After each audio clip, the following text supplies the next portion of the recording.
On first inspection, the B-World B-movie Imagine seems to fall in line with what is traditionally perceived as modern-day American capitalism. An exaggerated form of it maybe, but nothing all that noteworthy. It's just supposed to be a mirrored version of our world, right? And that's probably enough for most people to conclude that this society operates on capitalism and not give it a second thought for another 80 minutes. Me personally though, I'm not so sure. One detail I took pretty big note of was the exact way this brand of capitalism was depicted. The movie seems to exaggerate certain elements of itself, almost imagining B society as a borderline dystopian corporate city-state. Each B's life ending with them picking from a hat of choices out of the hands of someone who's already made up their minds. Schooling is directly integrated with the corporate industry, and I'd make more of a big deal out of that if it wasn't for the fact that a B's entire life in the society is already determined from birth. The B society in B movie actively engages in eugenics. You can't just decide one day to be a pollen jock. You have to be bred for that. Right. With a clear caste system that puts their own specially bred super race of pollen jocks at the top. Alright, another question. What is fascism? Well, fascism is defined by Polsci.Institute as a far-right authoritarian political ideology that emphasizes the supremacy of the state over the individual, a system that promotes a hierarchical society where the state holds absolute authority over its citizens. Fascists argue that communism's focus on class struggle and socialism's emphasis on economic equality would undermine the hierarchy and discipline required for a strong state. Instead, fascists advocate for a corporatist economic system, where different sectors of the economy work together in harmony. All of this being of interest as it happens to fit our B society disturbingly well. At least it definitely explains the weird presence of eugenics. Wait just a minute here though. We're missing something. Fascism, at any rate, requires some central authority that has a direct hand in controlling everything else within the system. We're missing the dictator. Well, actually, we kinda aren't. The Queen Bee is a figure who is hardly ever mentioned within the film, but has an implied power that firmly places her at the top of the pyramid. When Barry B. Benson tracks down the source of all that honey he's seeing in grocery stores, he finds the Dr. Evil of beekeepers, along with countless cities of bees that have been subjugated simply by taking their queens and moving them somewhere else. The queen has a direct hold over their entire bee population, which goes beyond fascism in a lot of ways. Imagine if, at least as an adult, where you decided to live wasn't just constricted by economic factors, but directly controlled by another person. The ultimate despot, your queen.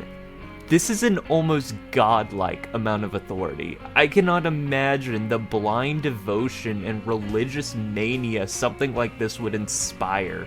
But needless to say, I'm surprised every bee city we see isn't some insane wide-scale cult. There's a lot to say about the relationships between bees and humans in this movie. Looking at how they intermingle can tell us quite a lot about how the film sees bees in the wider scope of the world. While B-movie often refers to the bees' relationship with humans as a sort of slavery, the movie seems to portray these bee nation-states as being fairly distant. Unless you're directly under the rule of it, the human world doesn't often directly interact with them.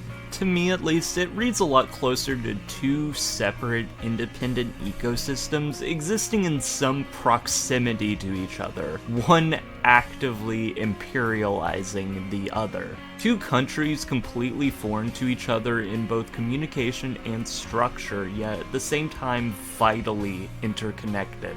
The movie has a pretty heavy streak of nationalism from the Bee's perspective, at least in this regard. While it condemns the authority and control of foreign powers, free trade between the Bee and human worlds is something that is actively promoted during the last act of the film. B-Movie goes out of its way to call Barry out for screwing with this delicate ecosystem it values. In this way, the film is critiquing this aspect of fascism, almost as if it acknowledges the fact that in order to function in the modern world on a global scale, you have to be willing to trade in imports and exports. I think I find this so interesting because it seems to suggest fascism can easily exist with open trading policies.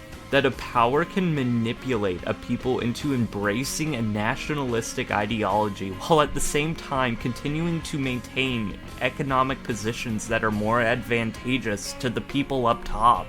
With this kind of system, the upper elite can really have their cake and eat it too. They don't have to sacrifice a single thing in terms of economic efficiency to make sure their people stay loyal. It makes a lot of sense and seems to suggest a newly emerging fascist system might not exactly resemble previous noteworthy examples, though at the same time, it might end up looking very familiar. After the Bees win the court case, the focus of the movie shifts. Before this point, B-Movie is perfectly comfortable critiquing its own society, but this quickly changes. The movie begins to frame Barry's liberation of Bee society, at least from its global economic responsibility, as a bad thing. Barry's friend, a guy named Harold, I think? So Harold tells Barry about his concerns in this scene, which I think is pretty telling in of itself. At least we got our honey back. Yeah, but sometimes I think, so what if the humans liked our honey? Who wouldn't? It's the greatest thing in the world. I was excited to be a part of making it. This was my new desk. This was my new job. I wanted to do it really well. And now I can't. Barry never challenges this claim, which is kind of wild to me considering Harold is being the whiniest bitch ever in this scene. Now, I'm not really a huge Harold fan in general, but the fact he's essentially arguing against dismantling a system of oppression because it means he can't work is just so infuriating to me. If you got a group of 50 middle-class Americans together and asked them if they would like to live in a post-scarcity society where they never had to work again, and this is excluding the extra motivation of literally freeing slaves, I can almost guarantee you every single person you'd ask would say yes. Harold's perspective is just blatantly pro-authoritarian propaganda. He's a dystopian corporate city-state's model citizen, here to inform Barry about how to be the Queen's best little boy. And the craziest thing is, the rest of the movie just kinda goes along with this. Harold's statement is never once challenged in any way. In fact, the movie agrees with him. The world is better when bees are working. When it's running, the system does its job well. What is the answer to the pollen crisis? Bees working, fascism, participating in the global market. Barry went against the system, and while it was good he freed his own kind, him disrupting the machine plunged the entire world into chaos. The system is needed, essential, and it has to run unimpeded by mere individuals. For this discretion, though, Barry is not punished. They recognize that special individuals need special attention and allow him to stay with the pollen jocks after he proved he was above the common dreck.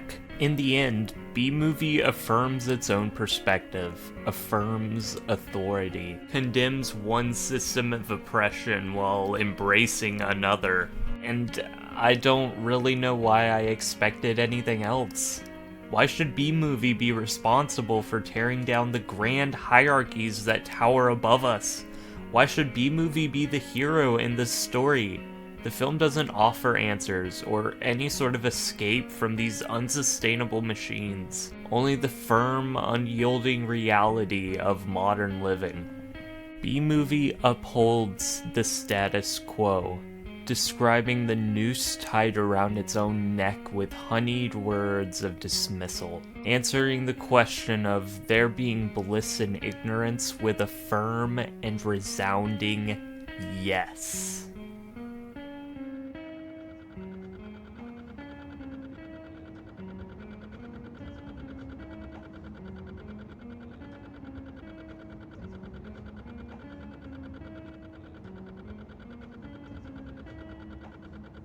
You think the end of the world is coming?